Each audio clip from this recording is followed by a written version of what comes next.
Welcome to my vlog. एकैछिन ल। So हिजो भर्खर मैले एउटा भिडियो हालेको थिएँ जसमा चाहिँ मैले आफ्नो बारेमा सब कुरा चाहिँ खुलेर भनेको थिएँ। त्यस भिडियो बनाएर मात्रै हुँदैन, पढ्छु भनेर पढ्नु त पर्यो। सो थाहा छ मैले अस्ति जुनको एक्जामसम्म त मैले राम्रोसँग पढिरहेको थिएँ कि त्यसपछि चाहिँ सेकेन्ड इयरको मैले भनेकै छु त्यो लास्ट भिडियोमा कि मेरो सेकेन्ड इयरको भिडियो पनि के अरे सेकेन्ड इयरको बाँकी छ मेरो, एउटा मात्रै दिएर मैले छोडिदिएको थिएँ, थर्डको चाहिँ पुरै सकिसकेको छ। अनि त्यो पढिरहेको थिएँ कि म के रहेछ सिलेबसहरू हेरिराखौँ, किनभने मेरो जुन एक्जाम आउँछ त्यो चाहिँ अब जुन क्याप 2 को जुन ग्रुप 1 को एक्जाम आउनुभन्दा नजिकै ठ्याक्क त्यही टाइममा हुन्छ कि। अनि त्यो टाइममा त्यति बेला त पढ्नु मन लागिरहेको हुन्छ, त्यति बेला त जोस जसरी पनि आइहाल्छ एक्जाम नजिकै भइसकेपछि त। अनि अब त्यो टाइममा आउँछ भनिसकेपछि त्यति बेलाको टाइम फेरि वेस्ट नहोस् भनेर चाहिँ मैले अहिले नै चाहिँ सेकेन्ड इयरको पनि सिलेबस के रहेछ सबै कुरा रेक्टन चाहिँ हेरिराखौँ भनेर सोचेको थिएँ कि। अनि त्यो त्यही हेरेँ मैले। अनि बिचमा मैले लाइसेन्स पनि निकालेँ स्कुटरको। मैले स्कुटर लिएको चाहिँ 1.5 वर्ष जस्तो भइसकेको थियो, त्यही पनि म यता र उता काठमाडौँ र यता गर्दा गर्दै मैले लाइसेन्स बनाउनु भएको थिएन। अनि मैले एक्जाम सकिने बित्तिकै ठ्याक्क लाइसेन्स पनि बनाइहालेँ। अनि त्यो टाइम लाइसेन्स बनाएँ, त्यसपछि एक्जाम सकिसकेपछि त्यसपछि त्यही सेकेन्ड इयरको हेरेँ। अनि अलिअलि एक्चुअली मैले के पनि गरेको थिएँ त्यसपछि, त्यति नै मैले गरेको पनि। सो धेरै पछि आज म क्याप 2 को सिलेबस ग्रुप 1 वाला सिलेबसहरू हेर्नेवाला छु के छ भनेर। अनि सो यो केसमा चाहिँ तपाईँहरूको थ्रुबाट चाहिँ म पढ्नेवाला छु, किनभने कसैले हेरिरहेको छ जस्तो लाग्छ मलाई। यदि भिडियो कसैले हेर्नु न भ्युजै मात्रै आयो भने पनि म सोच्ने छु कि मलाई कसैले हेरिराख्नु भएको छ, म कसैको अब्जर्भेसनमा छु भन्ने सोचिरहेको हुन्छु म। सो त्यसपछि मैले यो पनि ल्याएको छु, एउटै युज गरेको थिएँ नि। अनि मैले अस्तिको एक्जाममा चाहिँ यति धेरै आरटिपी सजेस्टेडहरू प्रिन्ट गरेको थिएँ कि अफिसको सबै त्यो प्रिन्टरको इङ्क रिफिल सबै कार्टेज फेर्ने गरी बनाइदिएको थिएँ।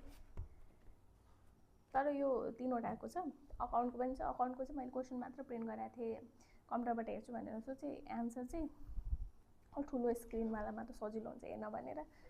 अनि अरूको चाहिँ मैले यसरी छुट्याएको छु, किनभने आरटिपीहरू पनि त पढ्नु पऱ्यो, नभए त्यो पनि इम्पोर्टेन्ट छ होइन।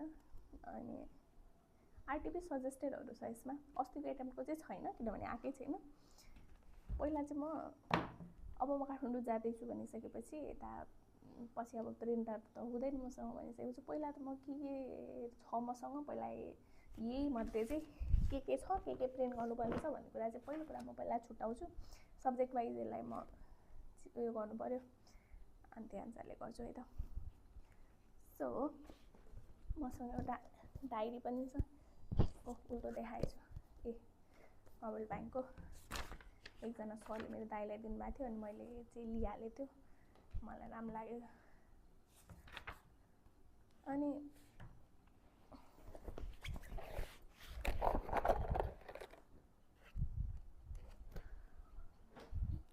पहिला त म यो छुट्याउँछु। अनि त्यस के गर्छु म भने जुन आरटिपी छ नि, आरटिपी र सजेस्टेडहरू के छ भनेर छुट्याएर यो डायरीमा नोट गर्छु। त्यसपछि के बाँकी छ अरू प्रिन्ट गर्न छ भने यसरी छुट्याउँछु पहिलो कुरा त। त्यही गर्छु। पहिला ल्यापटप अन गरौँ है त,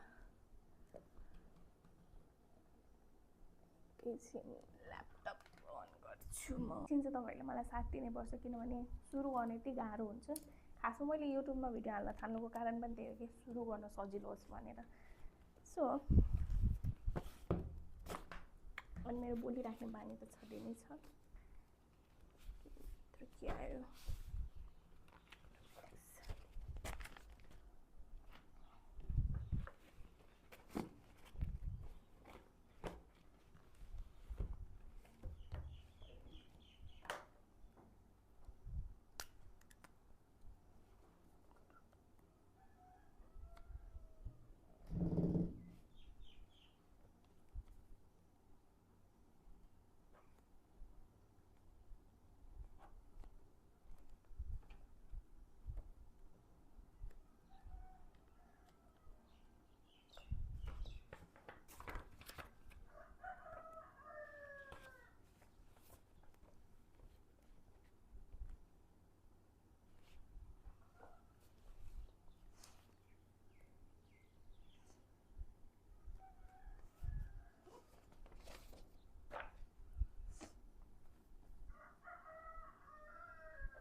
डिसेम्बर 2023 को त दुईचोटि प्रिन्ट गरेर रहेछु मैले, खतम भइहाल्यो नि।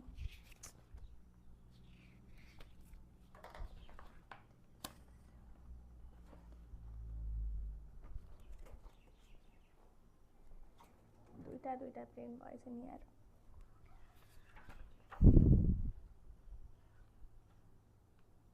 ए होइन, के हो यो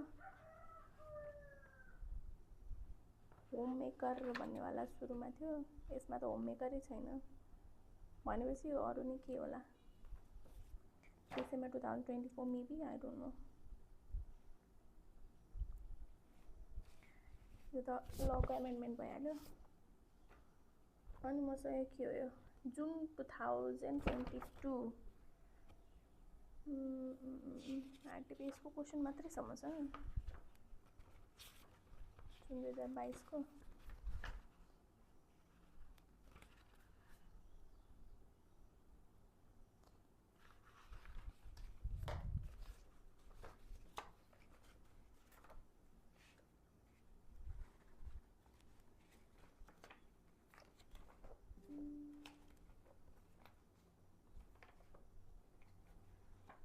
थाहा छ मैले यति धेरै टाइम भइसक्यो थियो मैले स्कुटर लिएको, तर बाबाहरूले चलाउनुहुन्छ क्या।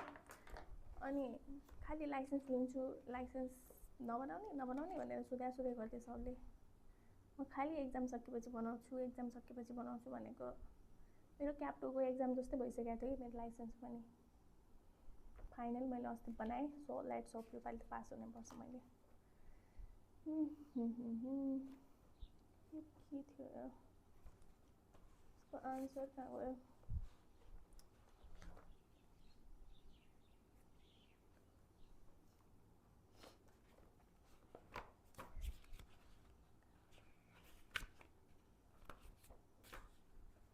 मसँग जुन 2022 को चाहिँ छैन रहेछ कि आरटिपी को आन्सर।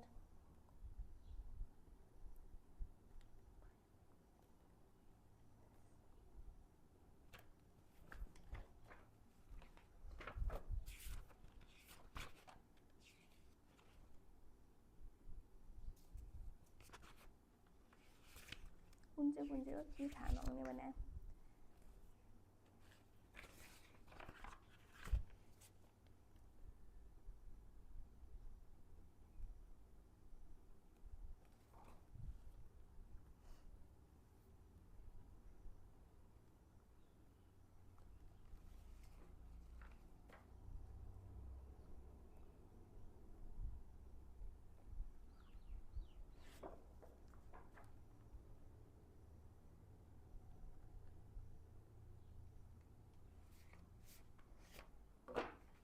यो फेरि कहाँबाट आयो लास्टको पन्ना। यति नै हो मैले टिपेको चाहिँ। लको सजेस्टेड आरटिपी, अडिटको पनि सजेस्टेड आरटिपी यति छ। यो भनिसकेपछि मैले मेजरली हेर्नुपर्ने भनेको 23, 24, 25 र जुन 2026 को यति चाहिँ सकाउनु पर्यो मैले। र यो चाहिँ कतिमा 1 month 15 days यतिमा सकाउँछु यार। एक्चुअली दादाले मलाई फोन गर्यो होइन, अनि अब सोमबार, आज शुक्रबार हो, अनि सोमबार हाम्रो दिपक दादा आजै जानुभयो क्या। अनि सोमबार चाहिँ दादा र म पनि हाम्रै आफ्नै गाडीमा जाने भनेर भन्यो। भनिसकेपछि मैले दादालाई पनि पर्खिनु परेन, सोमबार त म जाने नै वाला छु। दादा र म जान्छौँ गाडीमा। अनि अब सामानहरू यता त्यता मिलाउनु पर्यो, म्यानेज गर्नु पर्यो, के लाने के नलाने भन्ने कुराहरू गर्नु पर्यो। प्लस अब म स्कुटर लिएरै जाने हो काठमाडौँ भनिसकेपछि त्यहाँको ट्राफिक कस्तो हुन्छ त सबैलाई थाहै छ ट्राफिक त्यहाँको। वहाँ चाहिँ मैले थाहा छ अस्ति लाइसेन्स लिएर आएपछि म त कहिले कुदाउनु पनि भएको छुइनँ। एक त अब इटरी वरिपरि त घुम्नै पर्यो मैले। यहाँ इटरी विराटनगर कता पुग्छु आज म, विराटनगरै त पुग्दिनँ, तर जुन मेजर रोडतिर चाहिँ एक टर्न जानु पर्यो एक्लै। मलाई चाहिँ पछाडि दिपक दादाले बस्नुहुन्छ जहिले अनि यो नगर त्यो नगर भन्ने गर्नुहुन्थ्यो। अब आज त दादा हुनुहुन्न, अब मैले आफै एक्लै भए पनि जानैपर्छ। अहिले त मेरो दुईटा टेस्ट चलिरहेछ यहाँ। एउटा पढाइ, अर्को यता नयाँ इन्भाइरोमेन्ट, सबै कुरा नयाँ हुनेवाला छ। सो अहिलेलाई चाहिँ म जानुपर्ने भयो, बट म बेलुका आउँछु अनि बेलुका म फेरि कन्टिन्यू गर्छु यदि पोसिबल भयो भने। लगभग पोसिबल चाहिँ हुनुपर्ने हो है। बाई। अहिले भर्खरै घर आइपुगेँ म। अघि दिउँसो गएको थिएँ अनि के अरे मैले चाहिँ सातुहरू खाइरहनु थिएँ कि पहिला। मेरो माथिहरूको आमाहरूले पनि बनाएर दिइराख्नु भएको नि त, अनि मलाई कहिले पनि केही रियाक्सन पनि हुँदैन त। अनि मलाई एकदमै राम्रो सोर्स लाग्थ्यो केही मेहनत नगरिकन राम्रो खानेकुरा खानेवाला चाहिँ। तर अस्ति एकटाइम चाहिँ के भयो भने काठमाडौँ नै बस्दाखेरि मैले चाहिँ सातु चाहिँ बाहिर त्यो चनाको सातुहरू चाहिँ उतै किनेर खाइरहेको थिएँ कि। अब त्यो डिपार्टमेन्टतिरै किनेर खान्थेँ। सबै खै के हो धेरै खस्रो नखस्रो हुने, अनि खै कस्तो थियो त्यो एकदम नराम्रो थियो कि न के थियो, एकदम पेट दुखेर लास्टै खतम भयो क्या। अनि योपालि चाहिँ अब म जाँदैछु धेरै टाइमसम्म भनिसकेपछि अनि मैले चाहिँ चना 1 केजी अनि मटर 1 केजी अनि भटमास आधा केजी अनि त्यसपछि काजु अनि बदाम लिएर आएँ। अनि मकै चाहिँ मेरो माथि आमा हजुरबालाई मागेर लिएर आएँ। अनि बिचमा मम्मीले सिलिन्डर पनि पुऱ्याइदियो भन्नुभएको थियो, अनि त्यो पनि पुऱ्याइदिएँ। अनि त्यसपछि एक राउन्ड चाहिँ घुमेर आएँ। अनि बल्ल त लगाएको छु। अनि अब सोमबार जाने भनिसकेपछि मेरो बुकहरू म्यानेज गर्नु पऱ्यो। अब आफ्नै गाडीमा जाँदैछौँ भनिसकेपछि सामानहरू राम्रै हाल्न सकिन्छ। त्यो हुँदाखेरि के भाँडाकुँडाहरू के राख्न मिल्छ, के हाल्न मिल्छ, कुकरहरू यतात्यता के मिल्छ त्यो सबै म्यानेज गर्नु पऱ्यो। त्यही भएर म आज म पढ्दिनँ। अब म पढ्दिनँ, बेलुका राति भइसक्यो। पहिला म अब सबै कुराहरू म्यानेज गर्छु, किनभने अब काठमाडौँ टाढै छ नि त, अनि केही कुरा छुट्यो भने फेरि तनाव हुन्छ फेरि। सो अहिलेलाई चाहिँ आजको भ्लग चाहिँ म यही नै गर्छु है त। बाई।